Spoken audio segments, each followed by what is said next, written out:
Today, we are digging into one of the biggest questions for any investor in Singapore. You've got a chunk of cash ready to go, so what's the move? Do you put it all in the market at once, or do you feed it in slowly over time? Let's figure this out. Right, this is the classic dilemma, isn't it? You've got lump sum investing on one side, that's just going all in, getting your money to work right away. And then on the other side, you've got the more cautious approach, dollar cost averaging, where you invest smaller bits regularly. It really feels like a choice between being bold and being prudent, but which one actually gets you a better return? You'd probably think that getting your money into the market as soon as possible is always the better bet in the long run. But, a recent look at Singapore's own benchmark index gave us a result that, well, it was pretty surprising. Okay, so let's just make sure we're all on the same page. Lump sum investing is exactly what it sounds like. You're taking the plunge with all your cash at once. Dollar cost averaging, or DCA for short, is more like dipping your toes in. You're investing a fixed amount, say $1,000, every single month, no matter if the market is up or down. And here is that surprise I was talking about.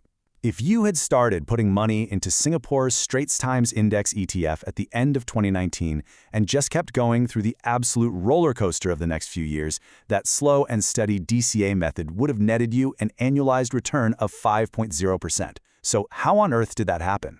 The secret to why DCA pulled ahead in this specific period really comes down to one word: volatility. So let's break down exactly how this patient strategy managed to turn all those market swings into a real advantage.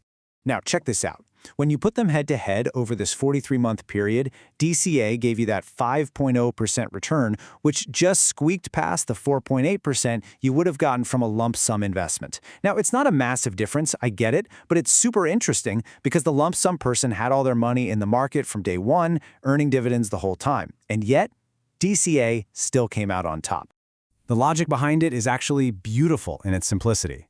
Because you're investing the same amount of cash each time, you naturally and automatically buy more shares when prices are cheap, and you buy fewer shares when they get expensive. It's a disciplined process that takes all the emotion out of it and just systematically lowers your average cost per share. And this chart just shows it perfectly. Look at this. Back in October 2020, when the market was feeling pretty low, your $1,000 bought you 407 units of the STI ETF. Fast forward to July 2023, after the market had bounced back, that same $1,000 only got you 290 units. You see, you automatically bought more when stuff was on sale. And this is the absolute key takeaway. DCA's real superpower is bringing down your average cost. By consistently buying when prices were low, the average price you paid per share ended up being quite a bit lower than the single entry price the lump sum investor paid right at the start of this crazy turbulent period.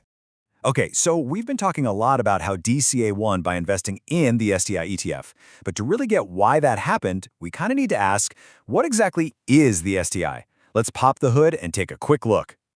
Put simply, the STI is basically the pulse of the Singapore stock market. It's a basket that holds the 30 biggest and most traded companies on the Singapore Exchange.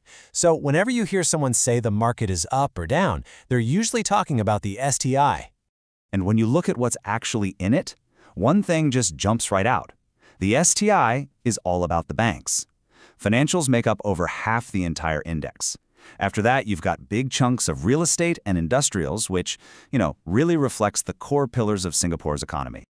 And these are the heavy hitters driving the whole thing.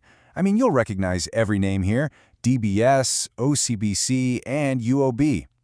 Just those three banks alone make up nearly half the index. So when you buy an STI ETF, you're basically buying a small piece of these massive household names.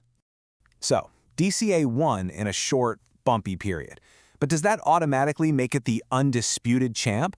Well, investing is a marathon, not a sprint.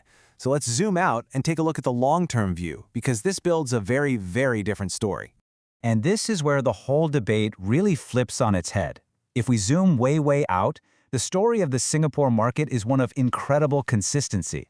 I mean, since it all started way back in 1967, that's over 50 years ago, the STI has delivered a compound annual growth of about 6%. Now, if we look at the actual ETF you can invest in, since it launched back in 2002, that number, and this is with dividends reinvested, which is huge, is an almost identical 6.4% per year. And even if we just look at the last 10 years, it's held steady at 6.3%. The main takeaway here? Decade after decade, through all the crises and all the volatility, the market's general direction has been up. And that long-term upward trend, well, that's a powerful argument for getting your money in the market sooner rather than later. So, what does this long history teach us? First, just owning quality businesses for the long haul really works. That's a huge point for the lump sum argument about time in the market. Second, dividends are so important. They give you a real return that can help you stomach the bad years, which makes it easier to stay invested. And finally, the STI's success just goes to show that you don't need hundreds of stocks. A focused portfolio of solid businesses can really deliver. Okay, so after all that, what does this actually mean for you? We've seen DCA win when things are choppy, and we've seen the undeniable power of long-term market growth. Let's try to put all the pieces together. All right, here's the final showdown. The big pro for lump sum is that in a market that generally goes up, which we've seen is the long-term trend, all your money is working for you from the very beginning. But its Achilles heel, timing. If you happen to invest right before a big drop, man, that's going to sting. DCA is the complete opposite. It's fantastic in choppy markets because it lowers your average cost, and honestly, it's a great tool for just reducing the anxiety of it all. The trade-off, you might miss out on some of the upside if the market just keeps climbing without any big dips. So in the end, there really isn't one single right answer. The numbers show us that both of these strategies have their moments to shine. The real question isn't about which one is better on a spreadsheet, but which one is better for you. Are you driven more by the fear of missing out, which might push you towards a lump sum? Or does the fear of a sudden market crash make the steady, disciplined approach of DCA a better fit for your own peace of mind? That's really something for every investor to think about.